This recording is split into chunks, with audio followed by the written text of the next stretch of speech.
Okay, good afternoon, everyone.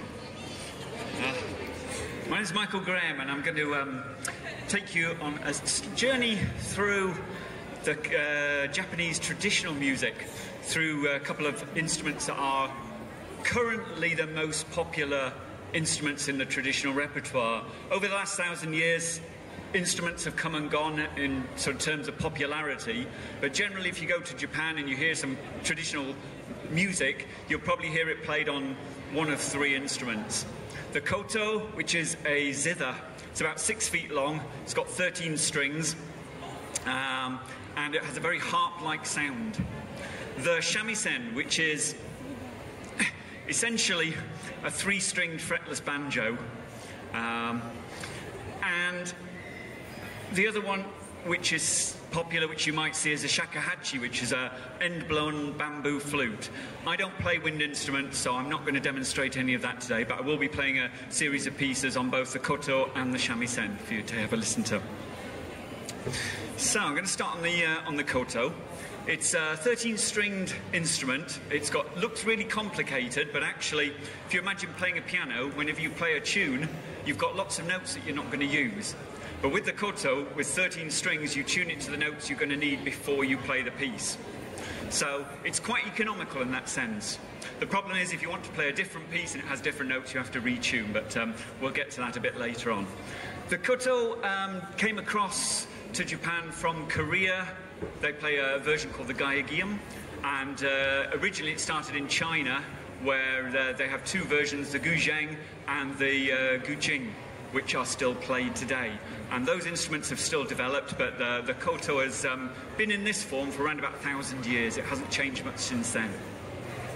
The repertoire of the koto is very much an elitist instrument. It was originally played in court orchestras in the imperial palace, and then it became one of the skills that noblemen's daughters would learn, along with flower arranging and tea ceremony and calligraphy. So it's always had a very high status in Japan. And for that reason, the music that's played on it is not the traditional folk music of the people, it's essentially what is the classical music of Japan. So, without further ado, we better hear something. I'm going to start off with perhaps one of the most popular pieces that you'll hear in Japan, called Sakura Sakura. And Sakura Sakura, in its current form, it actually only has a history of about 100 years, which isn't very traditional. But the original piece goes back to the Edo period, when Japan was still in isolation, so around about early 1800s. And it was written as one of the first pieces that you learn for koto. It's written as a beginner's piece. And what happens is you generally learn a very basic version of the melody, and then as you progress learning lots of other tunes in koto, you revisit the tune and you add bits to it. So this is a traditional tune with my version of it.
Thank you. If you go to Japan, as I say, you'll probably hear that tune, especially in the springtime.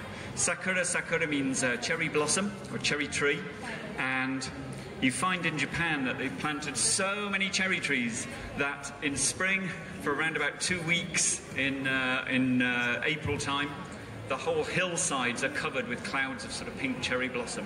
People have parties underneath them, and after the weather forecast on the news at night, they have a cherry blossom forecast showing you where the cherry blossoms are going to be at their best so that you can plan your party. Right.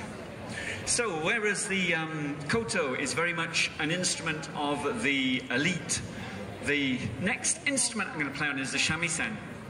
And this is very much an instrument of the people. It's a 3-stringed fretless lute, which minstrels used to carry around and play with them. So quite often it has an association with playing at folk festivals or for accompanying singers. It's difficult to see from where you are, but it's got 3 joints in the neck so that the neck can break down into 3 pieces, and it packs into a very small area, and then you put it together whenever you need to play. There are 3 main types of shamisen that are now sort of currently played in Japan. The smallest version has a snakeskin head, and it's played in the Okinawa Islands in the south of Japan, called a zanshin, and it has a very jolly sound. Then there's the middle size, which is this, which is the nagauta shamisen, and that's commonly used in kabuki plays for the background music. So if you've been to Japan, you've seen a kabuki play, the players providing instrumentation in the background of that will be playing nagauta shamisen, or it plays along to folk music and it accompanies singers. The largest version is called a tsuguru shamisen, which has become quite popular over the last sort of 10 or 20 years with the playing of Agatsuma and Yoshida brothers. And it's a bit like a flamenco guitar. It's more used for just instrumental, but really powerful performance. So it's slightly bigger, it can take a bit more of a battering than this more delicate instrument. As I go through in between pieces, I'm going to sort of introduce the pieces and a bit of the culture of Japan and how the instruments would be used. I'm going to leave about 10 minutes at the end so that if you've got any questions about the instruments, you can ask them there.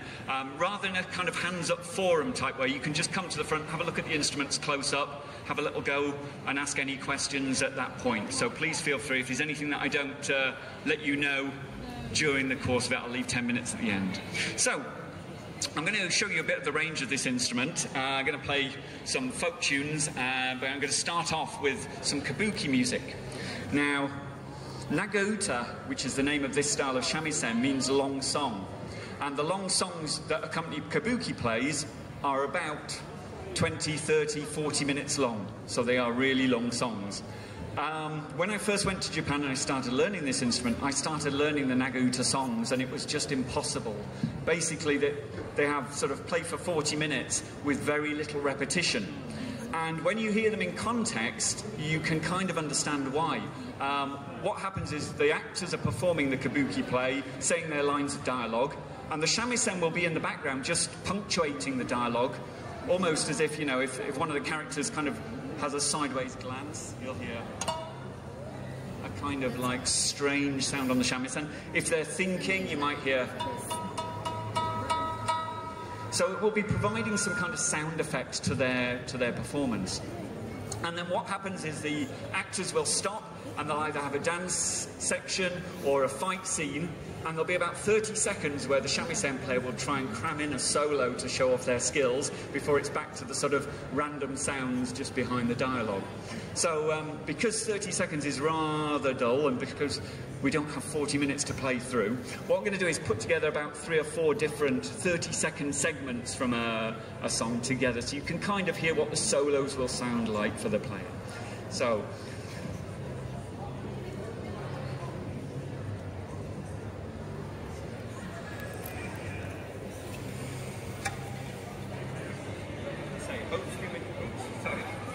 just going to say that hopefully with today's weather this will play. One of the reasons it's remained fretless is because it goes out of tune really, really quickly. And so with fretless instruments, you can just adjust your finger position on here to compensate for that. They also don't like wet weather. This is a cat skin on here, and you can't tighten or loosen it. And when I was in Japan, my teacher said if it's a rainy day, the lesson's cancelled automatically because it just dulls the sound. But inside, it sounds all right, so it should be okay.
So those are the kind of sort of quick instrumental solos that you might hear. There's about 3 of them there, so in between the lines of dialogue. So if you get to go to Tokyo, there's Kabuki-za, which is the Kabuki Performance Theatre in Tokyo, and they have tickets you can get rather for a whole performance, which might last sort of between 5 hours to 3 days. You can go and you can just sample sort of 45 minutes of performance and listen along to it, but listen out for the shamisen in the background.